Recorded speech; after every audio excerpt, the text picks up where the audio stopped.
Brenda, all you can do is try to extend what you got and then go around the smoke. I was going to go try that, see how it felt here. Okay. Why don't you just set up and do it? That was level 6, and it is getting a little bumpier in here, a little bit up and down, a little bit of rolling motion going on. Affirmative. If they come out of the Yellow Base, have them go out eastbound.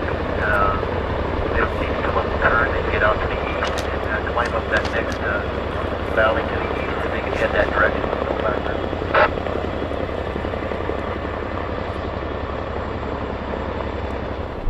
I love the beauty.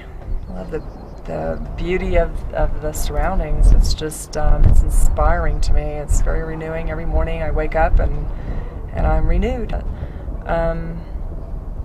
I like the people that I meet. I mean, I meet some very interesting people. A couple of days ago, I met folks from China, Singapore, England, the Czech Republic, and Japan in one day, you know, so I think that's really special. And I love Buck Rock because of the history. I mean, the history just, you know, pours out of the walls. Built in 1923, and I just think about all the people that were here before me, and I find that fascinating. And I feel like I'm living history here. There's so few lookouts left, and so I think it's a real special place.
Those eyes up there. We can't cover everything from the ground.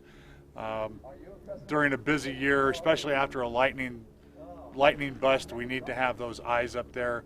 A lot of times because of the storms moving through, we can't get aircraft up to do a lightning recon, and we have people in the towers that can start looking for those things and getting people on the ground moving towards lightning fires.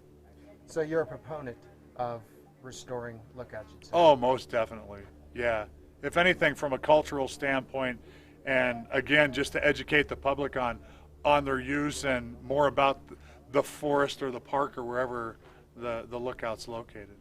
And I think that what they're seeing now is how cost efficient and effective fire lookouts are. I mean, it costs between $10,000 and $12,000 a year to staff a fire lookout. That's it. I mean, that includes minor maintenance and the salary of the fire lookout. Well, it costs about $1,000 to fly a helicopter for an hour. You know, I mean, there's no comparison.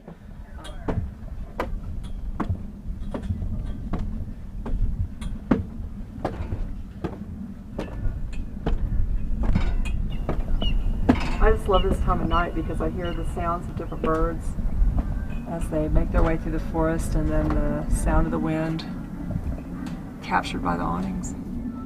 And what our hope is to be able to track movements of condors between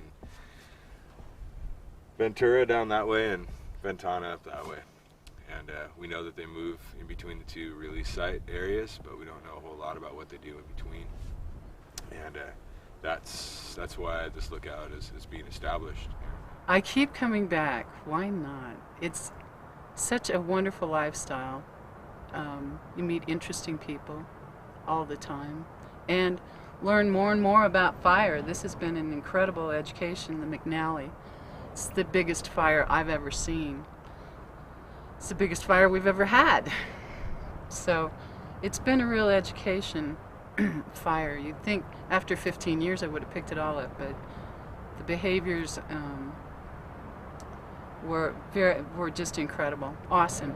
An awesome force of nature. Sociable hermit. I love the peace and quiet. When I'd go camping before I came into this forest, and years before, I'd like to go out by myself. I had friends that I went camping with all the time, but every once in a while I'd just like to go by myself. So that's the hermit part. I've had it up here where I wouldn't see another human soul for a whole month at a time. And it doesn't bother me in the least. That's the hermit part. But a real hermit, he sees somebody coming up this road, he'll do one of two things. Either haul out his gun or take off for the other side of the hills. So I meet people up here. I don't mind meeting people, but it doesn't bother me being by myself either. We were having thunderstorm activity up here, so they sent me up here from Delilah. And so I was only up here, I was sporadically through thunderstorms. I mean, my first night up here, I was in a thunderstorm. I was completely encased in a cloud. I could not see anything, and the cloud was swirling around me. And I'm just seeing flashes of light in every direction, and I was terrified, and I sat on my insulated stool, and I screamed for hours because the storm, you know, I had heard, this is what I tell everybody, cells come over you, and then they leave, and they go on, you know, they're only over 15 minutes. It was constant for hours, you know, 2, 3 in the morning, I was still sitting on that stool watching thunderstorm activity.